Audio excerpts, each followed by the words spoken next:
Hello friend, welcome to my YouTube channel. আশা করি আপনারা সবাই ভালো আছেন। আজকের পর্যালোচনা করব মেফিজেস্ট কিট।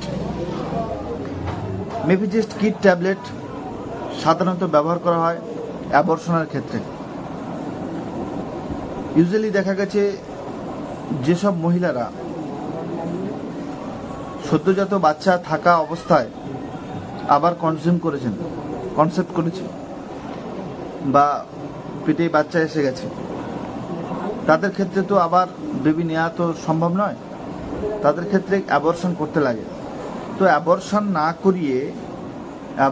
না করিয়ে মেফিজেস্ট কিট ট্যাবলেট ব্যবহার করা যায়। কতদিন নাগাদ? যদি সেই মহিলার প্রেগনেন্সি 1 মাস 20 দিনের ভিতরে থাকে তো সেই অ্যাবর্শন করা যেতে পারে এই ট্যাবলেটের দ্বারা। অর্থাৎ যদি বলি বাংলায়, বাচ্চা নষ্ট করতে পারে। 2 মাস উপর হয়ে গেলে এই ট্যাবলেট আর ব্যবহার করা যাবে না। মেফিজেস্ট কিট 5টাই ট্যাবলেট হয়। সাধারণত মাদার ট্যাবলেট অর্থাৎ বড় ট্যাবলেটটা খাওয়ার যে টাইমে খাবেন সেই টাইমে খাওয়ার পর মধ্যিখানে 2টো ট্যাবলেট 1 নম্বর পাশাপাশি, বড় ট্যাবলেট খাওয়ার 48 ঘন্টা পরে আবার 2টো খাওয়া যায় ওই সেম টাইমে। আবার ওই মধ্যিখানের 1 নম্বর 2টো খাওয়ার পর যদি তার ব্লিডিংটা বেশি হয় তাহলে 24 ঘন্টা পর আবার নিচের 2টো ট্যাবলেট খাওয়া যায় একই টাইমে। প্রথম যে ট্যাবলেটটা যে টাইমে খেয়েছেন সেই ট্যাবটা একই টাইমে।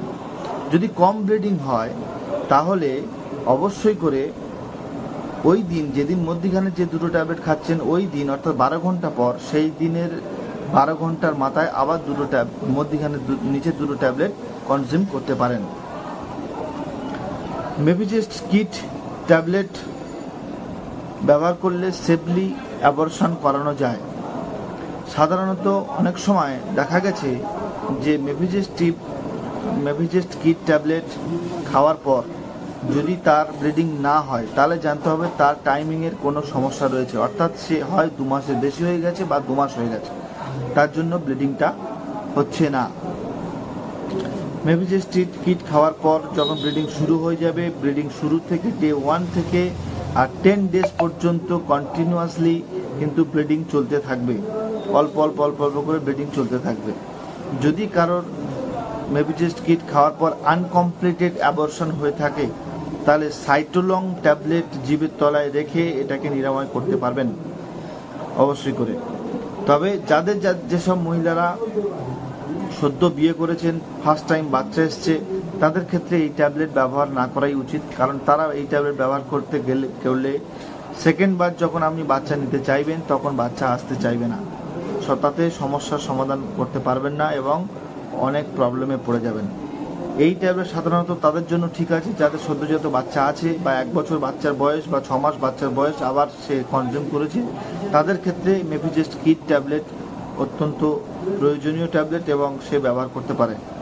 মেফিজেস্ট কিট ট্যাবলেট খাওয়ার পর 10 দিন যখন কমপ্লিট হয়ে যাওয়ার পরে আপনারা আবার একটা প্রেগনেন্সি চেক আপ করবেন যে একটা দাঁড়ি উঠছে কি 2টো দাঁড়ি উঠছে। যদি একটা দাঁড়ি ওঠে তাহলে আপনার নিরাপদ, জানবেন যে ক্লিয়ার হয়ে গেছে।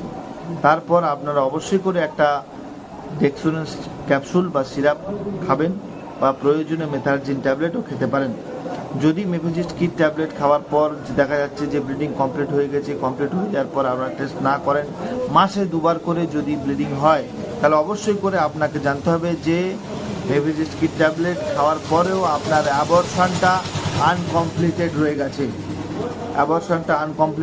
গেছে এবং আপনাকে একটা হোল অ্যাবডোমেন বা লোয়ার অ্যাবডোমেন করতে পারেন, করে দেখে নিতে হবে যে আপনার অ্যাবর্শনটা আনকমপ্লিটেড হয়েছে কিনা। যদি আপনার অ্যাবর্শন আনকমপ্লিটেড হয়ে থাকে তাহলে আপনাকে অ্যাবর্শন করাতে হবে, অর্থাৎ ডিসি করাতে হবে। ঠিক আছে, গাইনোকোলজিস্ট ডক্টর দিয়ে আবার ডিসি করাতে হবে। থ্যাংক ইউ ওয়াচিং মাই ভিডিওটা ভালো লাগলে অবশ্যই লাইক এবং সাবস্ক্রাইব করে দেবেন। ঠিক আছে, কমেন্ট করতে ভুলবেন না। Thank you so much.